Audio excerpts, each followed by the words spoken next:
So today I'm going to be doing a review on Tarot and Wonderland. So this is a deck I've been working with for a couple months now, and I've binded it to me and cleansed it, because you can never really work a deck right out of the box. So I always take the 21 days to bind it.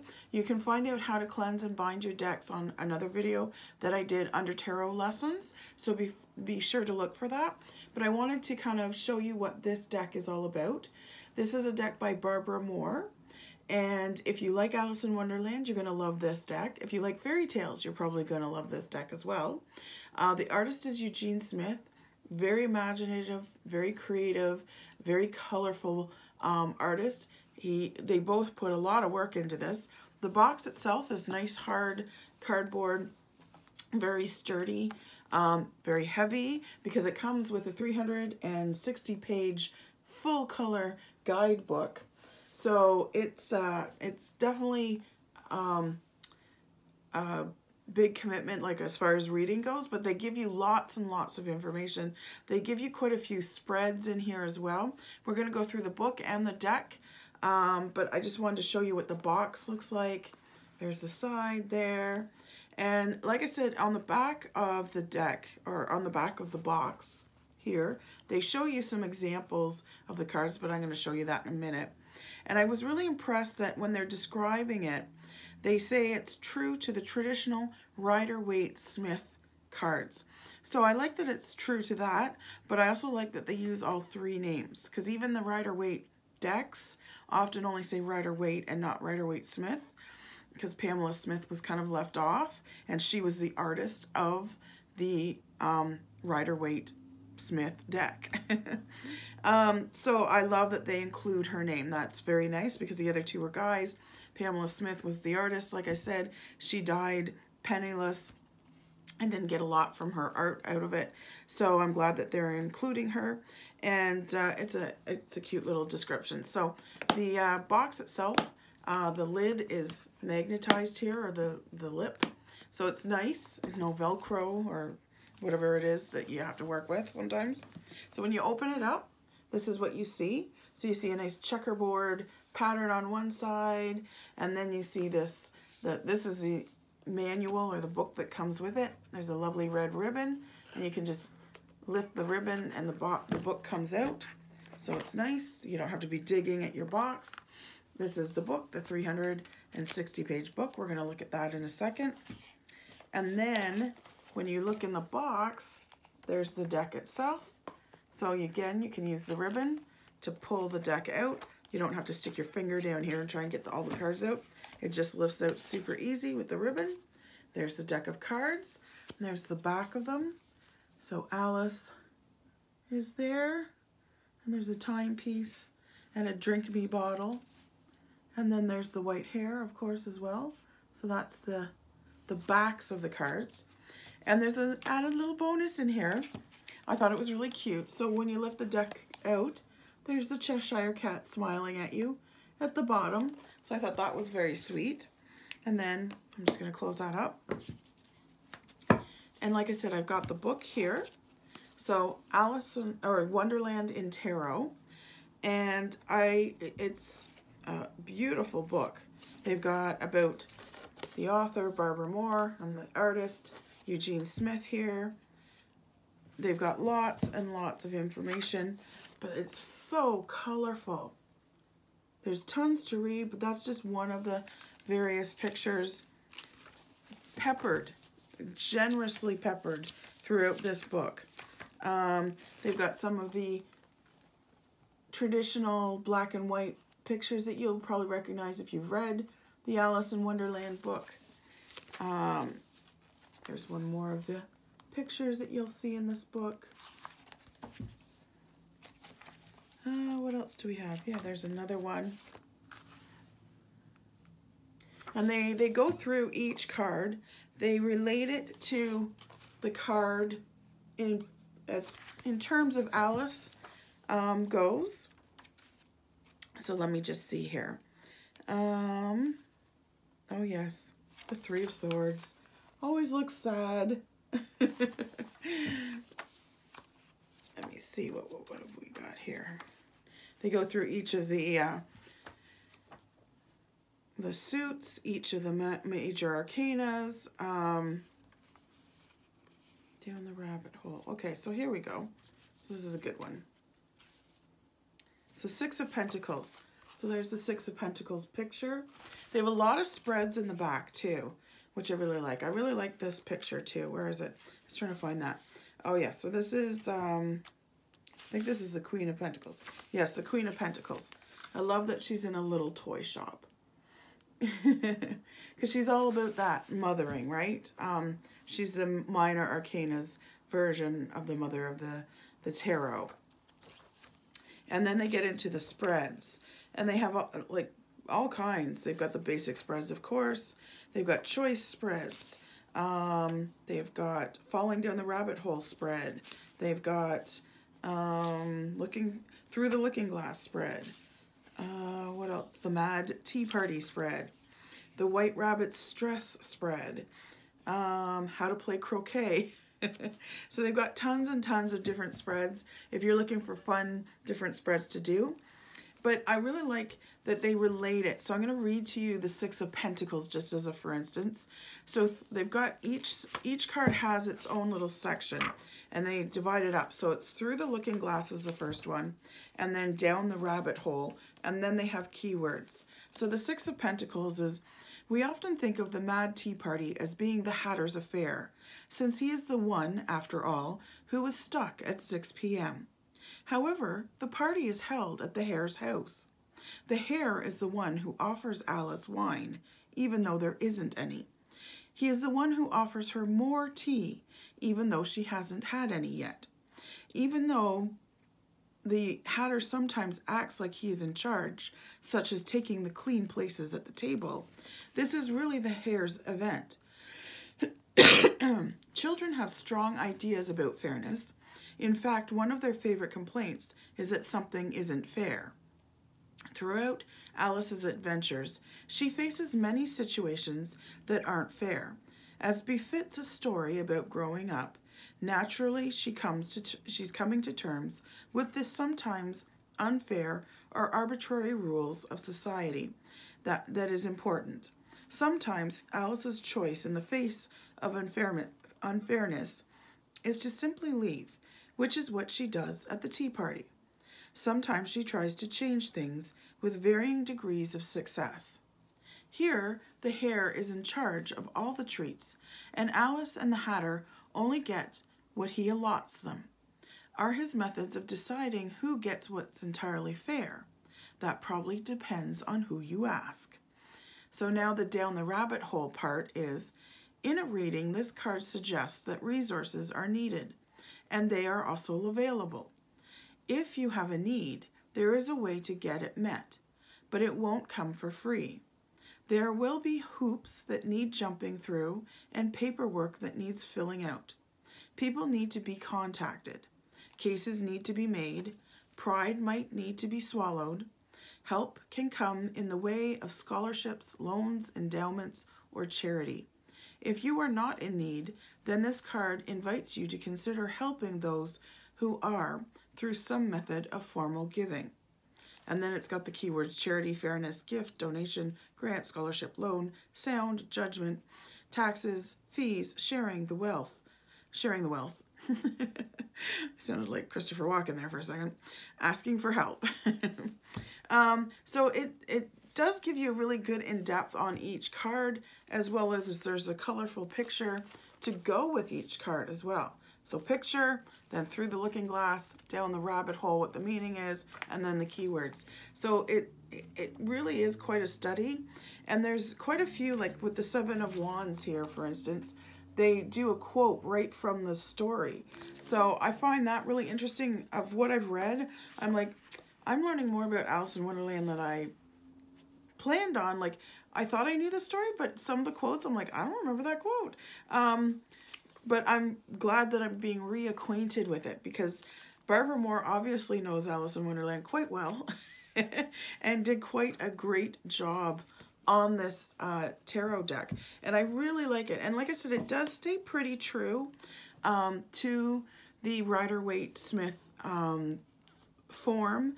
There are obviously, you know, some whimsical, weird kind of things added. It is Wonderland after all.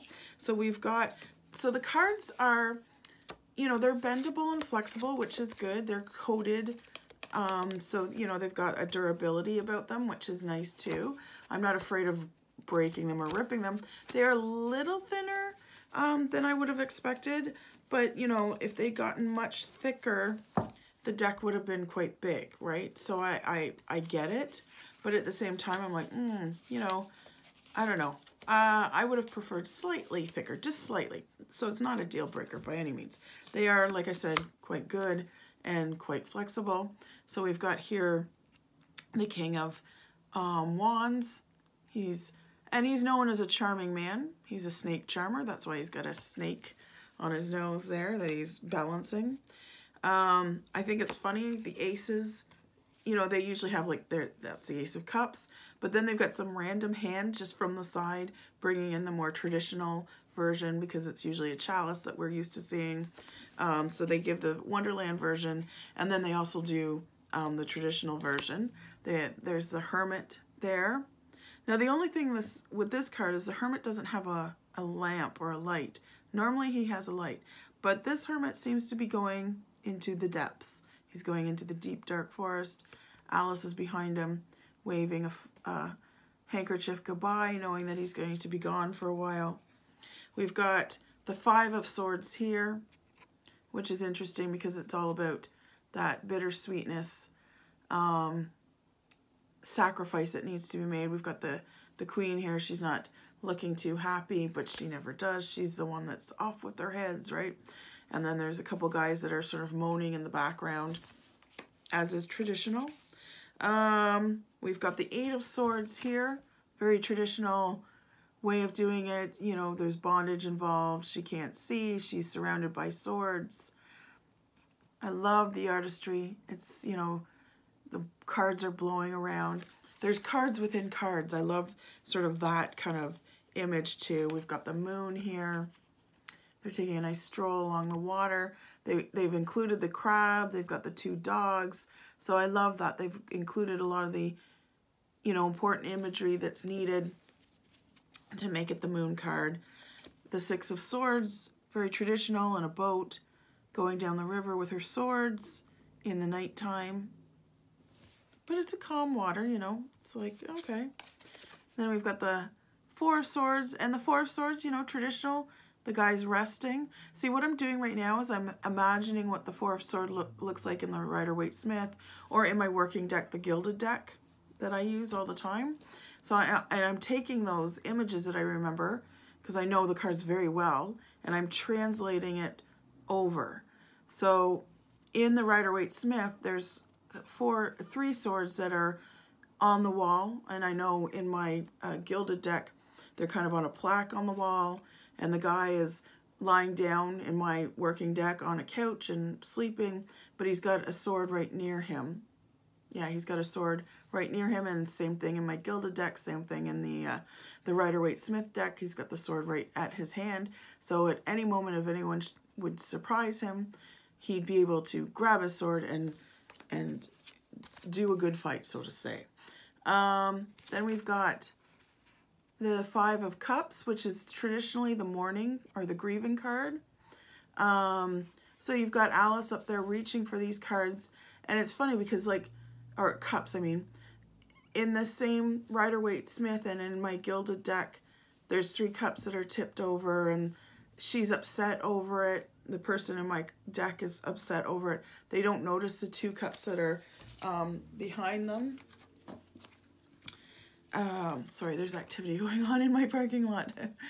And then the Two of Swords, the traditional, she's bound, you know, blindfolded, and she's got the two swords crossing.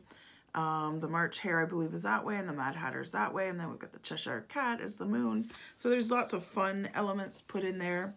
We've got the Queen of Cups, so lots of water around her, a seashell throne, because she's all about the water. Again, we've got the Ace of Wands, again, that random hand, which I just think is kind of funny. The Two of Pentacles.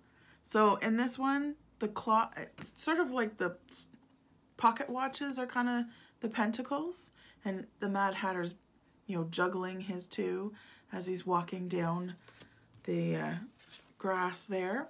The World is Alice in all her glory. And then they've got the four suits instead of the four angels, representing the four corners of the circle of the world, the corners of the world, that sort of thing, right? And then we've got, this is the Four of Cups, which is quite traditional. Again, he's sad about these three cups, but he doesn't notice the one that's balancing on the dolphin's nose, the dolphin's holding up for him. This is the one where the cup comes out of the clouds, as the guy sitting under the tree. So in this one, he's sitting on a rock, but the cup is coming from the dolphin, and the dolphin's holding that for him. Then we've got the Nine of Cups here. And I love all the imagery. So we've got the Seven of Swords. Again, Seven of Swords, it's usually a guy that's stealing away with the swords that he's, you know, he's stolen those swords and he's running away. He's also stolen cookies, apparently, and he's been dropping the cookies as he's going. So he might not have all the cookies that he stole, but he's a bad guy anyways. He shouldn't have all those cookies. Page of Swords. So you've got the White Rabbit here. He's holding the sword, and he's got the message. So pages always bring those messages, right? And then the Two of Wands. I love this one because she's, you know, looking forward. That's what the Two of Wands is sort of about, like seeing which direction you want to go, which way the winds are blowing, so to speak, because it's often windy. And I love that they brought in the roses. I mean, roses, definitely the Queen of Hearts wants the roses to be red, right? She gets her guys to paint them. But they've also brought in the lilies, which is very traditional for Rider-Waite. There's roses and lilies throughout many of the cards and many of the major arcana, because the roses represent the feminine energy and the lilies represent the male energy. This is the Fool. So Alice is the Fool, as we all are, and she's jumping down the rabbit hole just like the Fool does. Now the Fool usually has a dog with him. In this one she has a cat, totally fitting. So I really like that. I like the way they made these fit. So this is one of the pictures I showed you here. So this is the Queen of Pentacles, like I said. She's got the little stopwatch, or the pocket watch pentacle. But it's such a quaint, cozy looking little card. You know, she's got the shelves there. And there's, you know, all kinds of interesting little candies and doodads up here. And then she looks like she's running like a little toy shop. And the Queen of Pentacles is all about earth-based stuff, right? So as far as children goes, candies and toys are the most important things. And she looks like the kind of person you could come in and she would just give you a lollipop, you know, just for coming in the door kind of thing. So I like that. And then we've got the Nine of Swords, which is very traditionally painted here, or designed here, with the 9 swords hanging over his head. This one usually shows up when you're worried about something, if you had been having sleepless nights, that sort of thing. You've got the Page of Pentacles. Interesting. Okay, so this is an interesting one. We've got a page. He's holding the pentacle, of course. He's dropped all his sandwiches for some reason, and he looks like he's about to put the pentacle in his bag there, and he's got some furry thing sticking out there, so I'm not sure what that is. But that's an interesting one. I find there's a lot of imagery on the court cards in this one. I mean, some of them are just, you know, a king or a queen sitting on a throne. But even the pages have a little bit more imagery. So I don't know, I find it more fun to kind of read into it then. And then, of course, we've got the Ace of Pentacles, which is a cake. But then we've got that random hand that random arm showing the traditional pentacle for the ace, which is cool.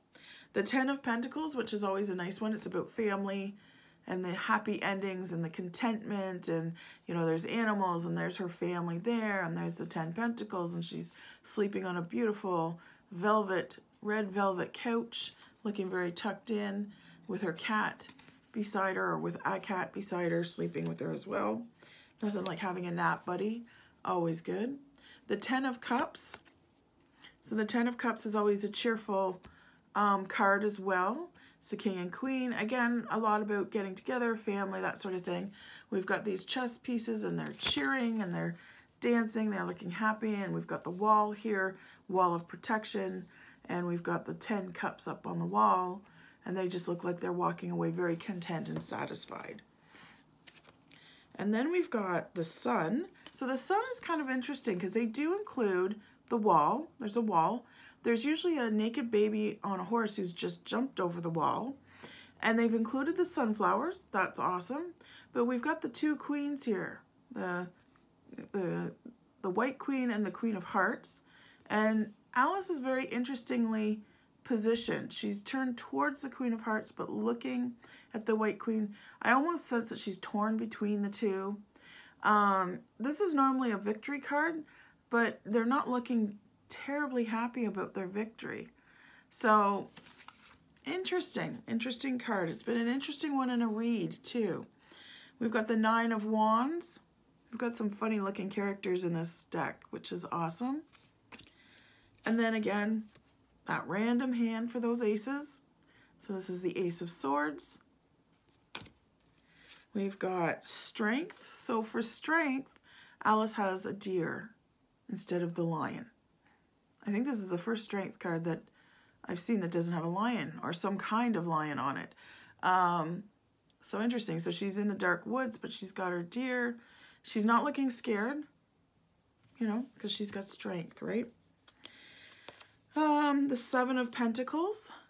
So Seven of Pentacles there. He's been busy painting those roses. Nine of Pentacles. So this is a nice one. This is usually, I know in my Gilded deck, it's a woman out in her garden and she's got her falcon and she's got basically a money bush beside her. So in this case, she's got money flowers around her, surrounding her. And she's not looking at them, nor is my girl in my deck looking at the money bush, because I often say it's because she's not worried about money, because she's got a money bush behind her. Why would you be worried about money if you can grow it? And we've got the King of Swords here, which is interesting because it's Humpty Dumpty. So he's the King of Swords. He's looking very serious up there. He's got the dictionary because he's all about words, right? Communication, that's what swords are all about. And learning. Maybe Humpty Dumpty took himself a little too seriously because we all know what happened to Humpty Dumpty. We've got the Justice card. So the Justice card is kind of interesting because we've got the Queen of Hearts as dealing out the justice. That we've got some proclamations here. She looks like she's about to be screaming off with their heads. And then we've got the King who's just kind of terrified looking and holding these proclamations as she deals out the punishments for everyone. So that's not the nicest justice card I've seen. The Five of Pentacles. We've got the frog guy here taking Alice away from that door that she wants to go through. We've got the Devil. So the Devil is actually the Mad Hatter and the Hare at the tea party. And that was an interesting tea party, like we read in the Six of Pentacles a little bit. Lots of mess happening there. We've got the Four of Wands. So the Four of Wands is traditionally the marriage card, or one of the marriage cards. Now, I find it interesting that this is traditionally the marriage card, and she looks like she's having a beautiful time. She's out here with her cat. She's having a picnic. She's got, you know, sun protection. It's just a lovely, lovely day. And then she's got this House of Cards behind her. So the House of Cards makes me kind of wonder what's going on, right? So interesting. I'll have to read up on that one. I don't think I've read that one yet. We've got the Three of Pentacles, which is about movement forward. So she's climbing her ladder and she's starting to pick off her pentacles. There, the Star. It's a beautiful one. The Star is always about hope and that light that comes, you know, after the dark. That's what the Star is. We've got the King of Pentacles. So the Devil is the Mad Hatter with the hair. Now the King of Pentacles is the Mad Hatter. So like I said, you know, there was that queen that was the Queen of Cups and she was just sitting on a throne. But a lot of the court cards have a lot in them in this deck. So I find they're a little easier to read because there is so much sort of happening. It's not just a guy sitting on a throne. Now, I do talk about court cards in my tarot lessons and how to read court cards, because sometimes people find those cards very hard to read because it is just a man or a woman sitting on a throne. Like, what do you want me to tell you? We've got the Six of Wands here. So they're all, the gang's all together there, supporting each other. Always nice. We've got the Lovers. So the Lovers is interesting because we've got the Queen of Hearts looking like she's commanding something. We've got her servant here who's brought out some delicious cakes. We've got Alice who's got her hand on his shoulder, sort of, you know, trying to reassure him, because I think maybe she's sentenced him to off with his head or something. So the Lovers, it's interesting because this does not look like a loving scene, obviously, but the Lovers is traditionally a choice card as opposed to a love card. It's about making choices from your heart. So she's showing love to the guy, and the Queen of Hearts is, you know, ready to chop off everyone's head. And then we've got Temperance. So we've got her with the caterpillar, and she's got the two pieces of mushroom. Remember, one side will make her shrink and one will make her grow big. So Temperance is about finding that balance and, you know, that strength, again, becoming unbreakable. That's what Temperance is about. We've got the Seven of Cups. So she's got a big cupboard with all kinds of things to choose from. She looks really happy. Sevens are interesting in tarot because two of them are disappointment and two of them are kind of fun ones. This is one of the fun ones. So there's lots of opportunities and fun things to do there. So we've got the Page of Cups here.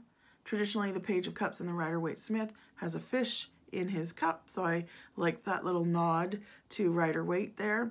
But of course, they made it their own as well because there's a little fishing shack there and Alice is holding up the cup. And then we've got the Three of Wands, very traditional. Again, he's standing there at the seashore while the ships come in or go out.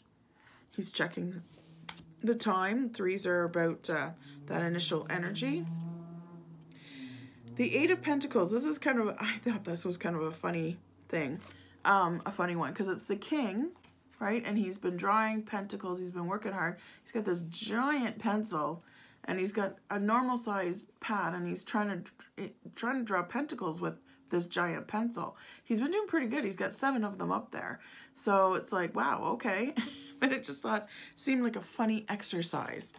Then the Three of Hearts always looks sad, you know, desolate land, storm rolling in, an abandoned birthday cake with 3 swords stabbed through it, and the birthday cake looks like it's, you know, disintegrating a little bit there.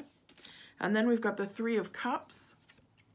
You know what I really like about this deck? There's a lot of cake involved. So there's cakes all over here. And then there's 3 ladies dancing around. These are the 2 queens. So they're actually looking happy and getting along together. And then there's Alice, and they're cheering and they're dancing and they're celebrating. So in the Three of Cups, they get together, which is nice.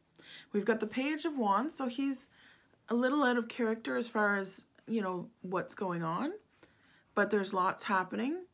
So he's standing there and with his little wand, he's a little Geico or lizard kind of thing. We've got the High Priestess. So this is a very traditional thing. The only thing that's missing, well, no, it could be. I was going to say the only thing that's missing is the water. Because traditionally the High Priestess has sort of a river that's flowing under her. It's not always obvious though. So it could be there. Because it looks like this is almost like a little bridge. But she's, you know, guarding a curtain behind her. Alice is, you know, revealing, you know, getting to know her. Again, the High Priestess only takes on so many apprentices. And she's got the moon, and she's got the 2 pillars, the dark one and the light one. So, yeah, they definitely keep in a lot of the elements to this deck. We've got the Knight of Pentacles. I love, the knights are funny because they're using pots and pans, and baking dishes and pot lids as their armor. And he's on this little horse. So that's a Knight of Pentacles. Knights are usually charging forward. He doesn't look like he's moving terribly fast, but maybe time goes differently in Wonderland. This is the Six of Pentacles that I read about there, that I read for you. So it's Alice and the Hare and the Mad Hatter at the tea party. And then we've got the Eight of Wands. I love that the wands are all on cards, and normally it's a field and there's 8 wands flying across it. So it's a chessboard pattern field with 8 wands on cards flying across. So I love the imagery of this card. We've got the Knight of Cups here. Now again, he doesn't look like he's moving terribly fast either. He looks very much like the Hermit. I can't remember who he was in Alice in Wonderland story. And then we've got the Hierophant. The Cheshire Cat is the Hierophant.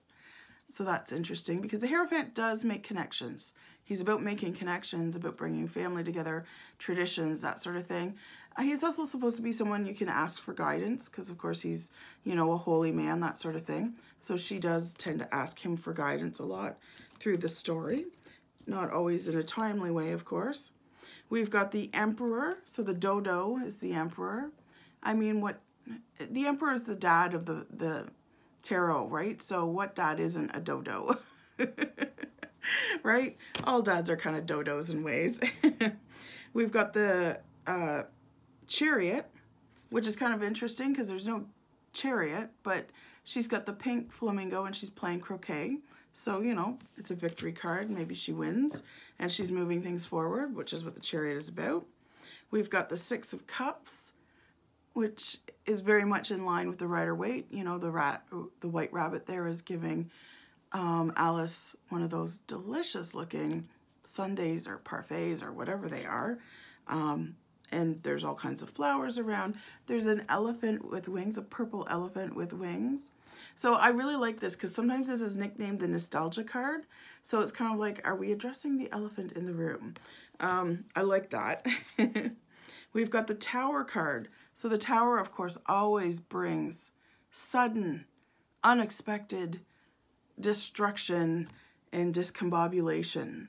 So this is what this is all about. It's all exploding and tearing down. We've got the Eight of Cups. Looks like she's decided to walk away. So that's interesting. That's what they do in the Eight of Cups, is that's when they're walking away. Judgment. We've got the white rabbit here in the role of Angel Gabriel. And then we've got these card guys that were helping the Queen. They're rising up and brushing themselves off and getting ready to go. The Ten of Swords. So it looks like it might be Humpty Dumpty's clothing that the Ten of Swords has kind of... so, you know, he comes to a bad end, as we all know. This is the Wheel of Fortune.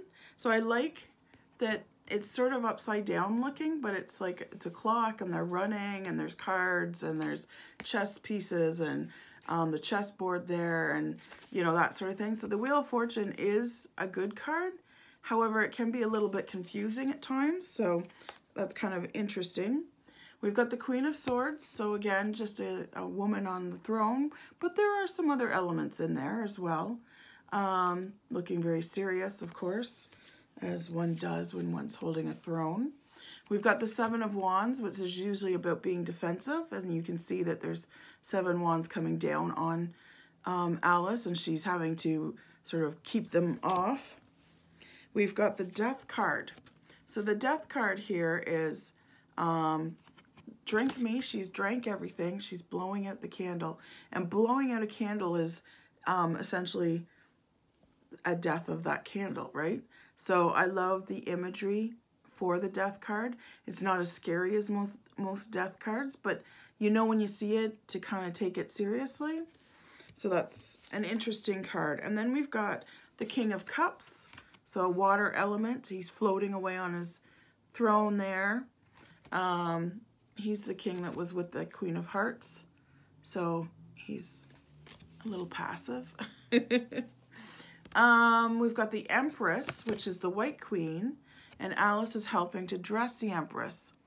And, you know, there's lots in the background there, sort of. They've got some of the lilies. There's no roses, but she's looking a little like she needs help.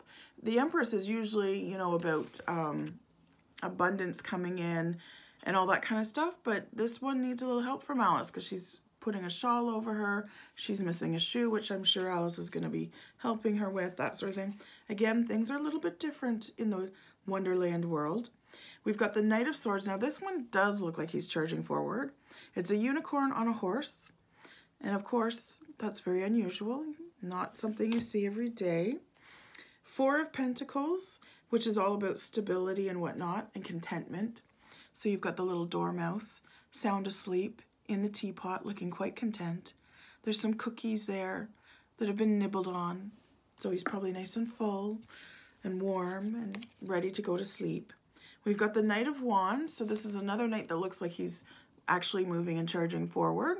So it's a big lion on a horse. Again, another thing you don't see very often, only in the Wonderland world.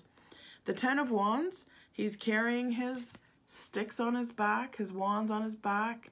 He's looking like, oh my gosh, I hope this is over soon. He's also got a wheelbarrow full of goodies, lots of peppers and apples, and there's some cake there too. There's always some cake when it comes to food. So he's bringing home a load to store for the winter at home. And then the Two of Cups. So the Mad Hatter and the Hare are very good buddies. So they've made that good connection, despite some of their arguments and whatnot, right? So that's them getting together. We've got the Five of Wands. The Five of Wands is always a turbulent card. And it's these guys that don't know what they're doing, trying to do something. God only knows what they're doing, right? The Hangman. So we've got the Mad Hatter upside down on the clock that was at the tea party, and he's sipping his tea upside down, and he's got some toast in his hand to eat. So he's looking fairly calm, as the Hanged Man does, because it's not a scary card, although I included it in my scary card video, I believe. We've got the Queen of Wands. She's not looking terribly pleased, but she is a passionate woman. Let's give her that. And again, she's just sort of a queen sitting on a throne. There's not a lot of imagery behind her. I mean, there is some, obviously, so it's a good card to read. I've really enjoyed using this deck. And lastly, we end on the Magician. And the Magician is the caterpillar on his mushroom. And he's all mysterious and has all the symbols and signs. He's the first one that Alice meets when she goes to the land of Wonderland. So it's fitting that the Magician is the first major arcane card that the Fool meets as well in the tarot. So that's very fitting. So they really thought this deck out. They really fitted it in within the tarot world, but also within the Wonderland world. So I really enjoyed this deck. I've enjoyed sharing it with you. I hope you enjoy it. And if you want to get it, I'll be putting the link below the video for you to be able to purchase it.